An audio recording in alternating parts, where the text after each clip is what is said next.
Welcome to Look Behind the Look, the celebrated podcast that explores your favorite looks in film, television, and fashion history. Through conversations with the fashion world's elite and award-winning hair, makeup, and costume designers on sets around the world, you will see and hear exciting tales from behind the scenes, career origin stories, and tons of advice and tips. I'm your host, Tiffany Bartok. Hey everybody, welcome to Look Behind the Look. This episode is the George and Tammy episode. That's George Jones and Tammy Wynette. The Showtime series George and Tammy is a beautiful love story, very tragic, and definitely worth a watch. If you haven't seen it already, it's on Showtime right now, and it's the story of Tammy Wynette, who of course sang Stand By Your Man. That's not all she did, but that's what she's best known for probably. And we're talking today with the hair department head, René Warnes, and she's telling us how she developed these amazing period looks for so many people in the cast, and how she worked with hairstylist Stephanie Ingram, who's the personal hairstylist for Jessica Chastain. Jessica just got the SAG Award for this performance, and of course you know why when you watch the show. It's an extraordinary performance. Let's get into it.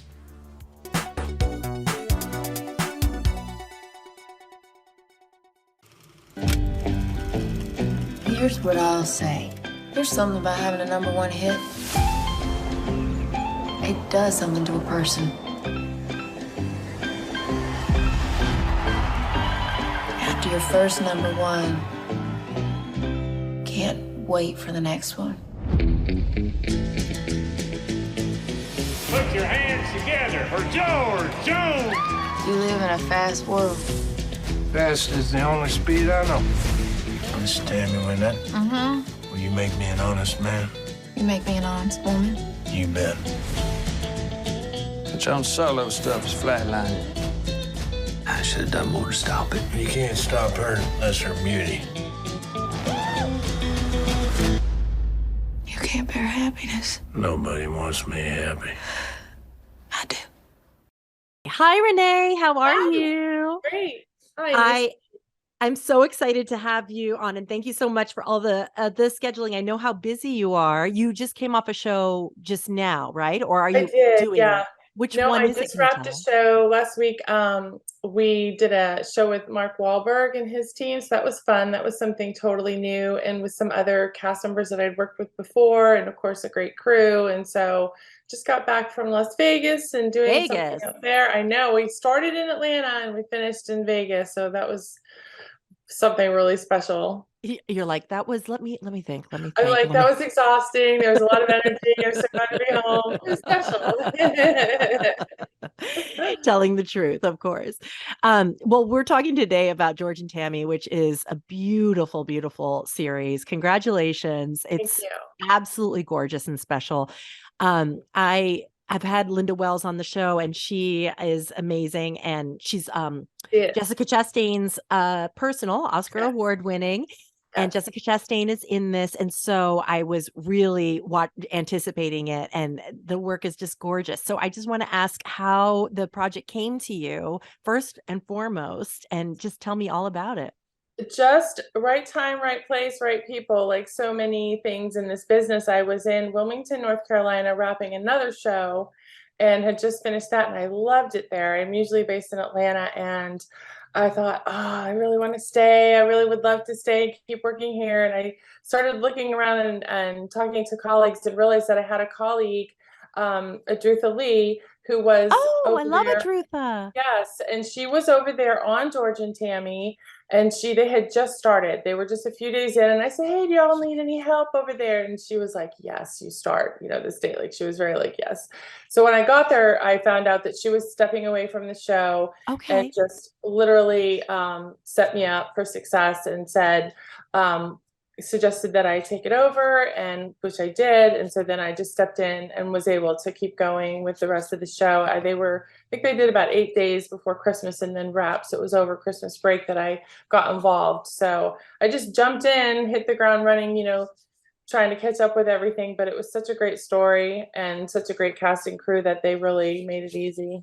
Now, tell me a little bit about passing the torch like that, because that's that happens a lot. And so what's involved in that? Like, what Adrutha has looks that she has sort of come up with, and then she just gives you a lookbook, or how does this collaboration sort of get So handed off? primarily, unfortunately for Jessica Chastain, she has a personal name, Stephanie Ingram. Yeah. And so, who I adore and love working with, and had worked with a little bit briefly on The Eyes of Tammy Faye. Amazing. And so I knew her a little bit, but I, of course, got to, know her and consider her a friend now because we work so closely together. So she was able to take over that part of it. She Got it. wasn't there at the moment. It was like this transition that happened really quickly, and she stepped in and she was able to take care of Jessica, which was huge and wonderful. And then we also had Michael Shannon. Also, a personal came in for him, Bryson Conley, who's also just adore him, and he's excellent. And he came in and was able to give both of them the attention and the time that they needed because of their key roles in the show. And so that freed me up to take care of the rest of the ensemble cast, Okay. which was huge because then we could just follow some of the reference materials from the writer and from both Linda and Adrutha that they had compiled, and didn't do some of our own research going forward. Oh my gosh, amazing. Well, it was really, truly beautiful and so on point. What were some of the favorite reference pieces that you used for research? Some of the favorite things we did, now we did all of the children, especially the little girls. She's the 4 daughters. And so we did some fun things there. Like we went back and we looked at the Brady Bunch, and we looked at the Partridge Family, and we looked at some hair inspo from some of those iconic shows to do some of their looks. And then also Hee Haw. We look back at some Hee Haw, Of course. shows and references to get some inspo from those. And then, of course, archival photos. We had a ton. We have access to a ton of footage. Abe Sylvia, the writer, and his team had compiled, just binders full of reference materials that were, so we got to use authentic photos and videos for the musicians, George and Tammy, all their friends and colleagues that were involved, and also just the time period. They had a lot of references for the time period that we were able to pull from. You could probably, now I've read that you have 3 children. Is that right? So you I have probably 4, I have 3 daughters and a son. Yes. Oh. But the daughters usually get brought up in these conversations because they were my inspiration for doing all the hair and, the makeup and the nails and all that we used to do as they were growing up, and got me really were my inspiration to get into this business, into the beauty industry. The film industry, that was a whole nother level. Yeah. Tell me about your travels into the industry and your pathway. I started out, I received my cosmetology training at a Paul Mitchell school in North Carolina. And I was in that business when the Hunger Games movie, the original Hunger Games movie, came to town. And I, through my connections with Paul Mitchell, I was contacted and offered an opportunity to go intern with a group. And I did that. So interned on that first show, never having any intention of doing anything that, but like a salon spa type of experience.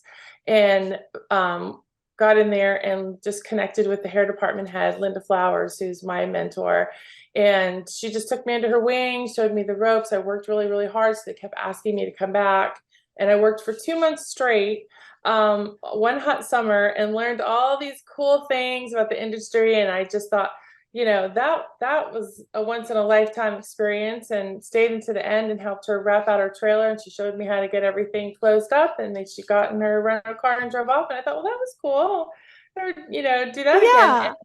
And, just considered that, went back to my normal life. But then I started getting calls whenever she'd come to Atlanta, which is where most production is done. And she would invite me to come and then do some just background work and things like that. And began as a hair PA, really, just in the beginning on big shows. I did Catching Fire and then Mockingjay. I subsequently ended up helping to run the background department on those shows and getting my union days and working my way into the business officially full time. And I did that thing where you ride the fence and you try to keep up with your clients, and then you're trying to work in film for a while, and then that gets maddening. Right, because it's confusing because you can use like, oh, I work on this Jennifer Lawrence movie to get big clients, but then and they love that, but And they then love you're that. And yeah. even big and small clients just love it. And so they try to hang in there with you. And then Yeah. you finally get tired of being canceled and rescheduled. And you realize you have to make the plunge, which is what I did some years, about 10 or so years ago. Oh, Full time. wow. And When did you feel the pull to like want to keep going back? Was it just your mentor or was it just like being on set? What was the magical thing for you? the magical thing is what I always call Hotel California, like that song by the Eagles, because the Yes. film industry, once you get in it, it's like gets in your system. It's an Yeah. alternate universe. You can check out, but you never can Never really leave, try leave. as you might. And you know, our whole life is different there. We eat differently, we sleep differently. Everything we do is in this bubble and a weird time warp. And so you just really get hooked. You get hooked on Yeah. it. And you know, your work is forever archived on film. I mean, I can, you know, good or bad, it's out there. And so it's really kind of you know, a delight to have that opportunity to do that kind of work. And you know, all the cast of characters and the artists that you meet also. So Yeah. an entire crew of artists that you work with every day, 150 to 200, you know, colleagues that are all creatively minded. It's really cool. Such a family. Yeah, absolutely. Now, as dysfunctional and functional as it may Yes, all be, of the above. Yeah, that's right. I've heard and the vibe too for George and Tammy as just like very special, intimate, and beautiful. It seems to have a different energy than a lot of biopics or things that we've been seeing. It's just very quiet and I can't really explain it, but can you explain it? Have you guys talked about it? It just seems to be very hushed and like intimate and uh Deep. what is that? It's Deep. deep and it's intense. Yeah. And I think that comes from a couple of different factors. One is the story was based on a book that was originally written by Georgette Jones. I believe it's George, Tammy, and me growing up, the three of us, something to that effect. And so she writes this very personal story about her family and about her parents. And then that gets turned into the screenplay, so wonderfully written. All the writing by Abe Sylvia, and I think it's him too, his style, you know, like Yeah. I mentioned before, he did The Eyes of Tammy Faye, and it's very intimate the way that he shares, I believe, those real life stories. Mm. And I think also, you know, the family had come, like some of the daughters, a couple of the daughters had come. Georgette came, and Jackie, and there may have been others that I didn't get to talk to as closely, but they actually came in the hair trailer. And Georgette does a couple of cameos. She's in a couple of scenes, cameos. Wow. She's in one near the end where they're having their reunion concert, and there's a row of backup singers, and she's at that far end, and she's singing as a backup singer, but it's the real deal. And Wow. she's also on the bus in one scene where she's singing with the character Georgie Riddle, and he's playing the guitar, and she's singing with him there. So having them come and be a part of it too, they were really involved, and they acted so honored to be there, and we felt so honored to be telling their family story that it was just this magical connection, I think, with the family. And looking at their lives from the very beginning and watching the kids grow up and their love story unfold, we just got really connected, and we felt like we knew them. So we really did a lot of things to pay homage to them, and wanted to really be true to the story. And that made everyone just more than just telling a story. You know, we really felt like we were sharing something special. Yeah, it takes it to another level for sure. And I feel that like I don't know if it's like timely or something, but I feel that family involvement used to be sort of something that you're like, oh, I don't want the family. I want to tell the truth. But I feel like so many more families have been on board with telling the truth and really like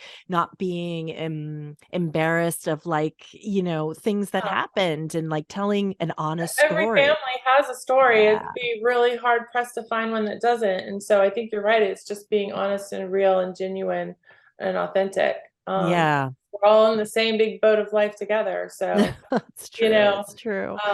yeah. And I think it was really relatable to that story. You know, we all know someone, either friend, family, that's probably struggled with, you know, a dysfunctional relationship, maybe alcoholism or addiction. Like many themes in the story are very relatable. I think Yeah. anyone can relate to. And there's not a lot of shame of it. And it also has changed with the times that it doesn't have to go over the top anymore. Like, it doesn't have to be, it's just sort of like, you can see the sadness in addiction now and like sort of, Yeah, truly. yeah, I Struggle think the and the stigma love is and the disappearing. heartbreak, Yes. right? The And real, the yeah, effort to change it. yeah. It's truly heartbreaking. But I also wanted to ask about working with Mitchell Travers, like on the costumes. So Oh, how does he work? How do you guys work together as a department, as two departments? Is it costume first? Does it all come together at the same time? I love that question. I think it tends to be costume first because they get a head start. They have Got it. usually costume on any show, especially a show like this, a period show. They have to prep so much more in advance Right. typically. So they're really, on top of it from the beginning. So as soon as I get on a show, especially a show like this, I'm wanting to be right up in their space, limited, but I love to go to the fittings. I love to see what the look is. I love to just go in and introduce myself and see the rack of clothes, like, oh, this is what, Yeah. this is what this character wears. One character that was fun to do was Sheila Ritchie, played by Kelly McCormack, and I really enjoyed doing her. She was Tammy's best friend, and also like her business assistant, and Yeah. she had great looks. The clothes were so fun, and then they evolved. They went from the 65 into later times. So I had so much fun getting to do her hair, and we would bounce off her outfits, and that's typically what we do, especially with the women, because they may have ruffles or a high neckline Right. or a low neckline, and so you love to just create a look that is going to go with that. So we would always check in: what's she wearing in this scene? What's she wearing tomorrow? What is she wearing on this special thing next week? And then start thinking creatively about what's going to really look fantastic together with that. So and we work with makeup too in the same way. Hair, makeup, and wardrobe really are the triad, and when Yes. that all comes together, you've created this fantastic character together. So we Aw. always communicate a lot, emailing and sending. They would send us pictures. Their team was so great and so helpful and so supportive, letting us pop in if we wanted to check what was coming. So yeah, we work really collaboratively with them. Wonderful. How was it working through the different decades? That was so fun. Sometimes it was so challenging because we would do that Why? the same day. You might Ah. have that might jump around, so you might have to do a quick reset, a Oh quick God. hair and makeup reset. And of course, time is always of the essence. So you're trying to do something that you can quickly reset and redo. We're working with wigs and things like that. So it's super fun though to say, well, we're moving into the 70s. Let's loosen it up. Let's tuck it under instead of flipping it out. Let's take the teasing down a tad and give it more movement and some flippy bangs and something a little softer. And so we loved it. That's Yeah. the situation. As we moved, like for Sheila, for example, as we moved into the 70s, we looked at people like Angie Dickinson and Anne Margaret later, with Oh, some wow. softer looks to show a little different style in the passing of time. Yeah, the 70s hair spoke volumes, right? So fun. I mean, it's Yes. a dream for us. Aw. Did you prefer a decade over another one, or they're both equally Um, as I mean, I do love doing those bouffants and Yeah, those because we just don't get to do them enough. And I love right. that the hair was set and the clothes were set and everything was set, very done. I've always loved that kind of look anyway, Yeah, because you yeah, can really put your heart and soul into it. yeah, yeah. Do you have any advice for people, for kids in the industry that are trying to figure out if this is for them?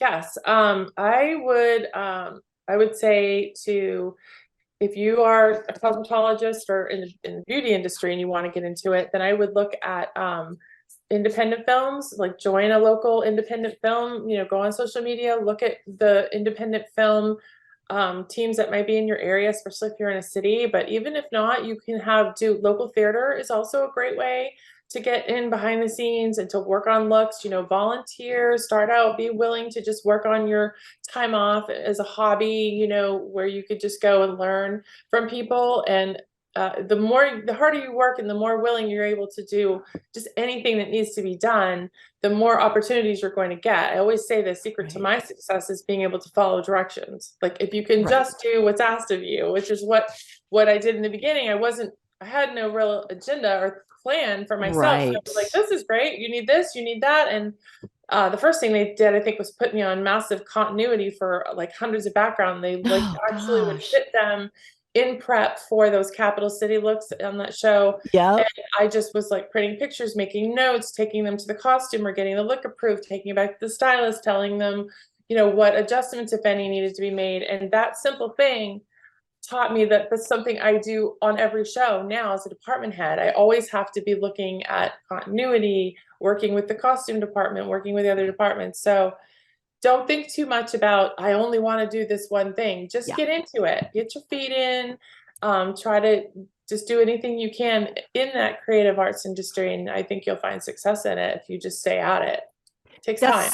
That's so good to hear, because I think a lot of people think that like it's about creating the looks and executing the looks only. And there's so much business involved in being a department head, if that's your goal, to really lead and be a problem solver and not whole somebody big umbrella that, is bigger than you can imagine when you're not looking at it from that perspective. So all that does help in having a strong team. I can't say enough about my team. I absolutely could not have done, any of the work that we did on my own in any shape or form. I had an amazing group of professionals. Even our background looks, we had some senior stylists and other stylists that had excellent period experience and just could whip out a bouffant and a flip and a so quickly and so beautifully. And the team we had in the trailer that took care of, helped take care of the ensemble cast. We had a lot of wigs that we had to work with and do quickly and make changes, age them. As we got into the 90s, we had to, take them in and make them softer and more feathered and put silver in them and all these things. And everyone just worked so hard. Wow. Can you, I always wonder, like, I imagine a situation where, you sign up, I want to work on George and Tammy. And then I get there and then let's say I don't know how to do a bouffant. And so I cry and hide in the bathroom, right? Because somebody's like, okay, she needs a bouffant right now. Like, what would you suggest? What should happen in that situation? Should they fake it till they make it? Or should you teach them really quick? Or should they say, I can actually do this, but I can't do that? What should happen? What's the ideal response? Yes, that's excellent question too. I love that question because that is inevitably going to happen to everyone because we don't all know everything 100%. So you're always going to be in a situation, whether you're doing background work or you're in the trailer, where you might find this is not my specialty. And even for me, I will try to see what is coming on a show and see if there's a particular thing that I see that's going to require a specialty. I will make sure that either I look at the people that I'm planning to have on the team and see if there's someone that specializes in those things, or make sure I do have someone on my team. Or I've even taken classes myself and said, I really want to brush up on this one thing. I'm going to take this class, in the time that I have until it comes, and then get my skill set down, because it's not rocket science. It just takes knowledge and then muscle memory, learning how to make your fingers do the things. So you can always dig in and make sure you've got what you need, either by outsourcing it to your team or by teaching yourself, or both. Sometimes it's just a collaboration of both. But if you get put on the spot, they teach in beauty school, fake it till you make it, because no one wants to get their hair cut by someone that's nervous and has just learned how to cut hair. So you do have to bring a certain amount of confidence, but when it really comes to technical skills, you absolutely need to be able to look around and find, who's going to have your back. And that is a huge thing in this business. I always try to work with people and try to encourage a mentality of, we have each other's back. Yes.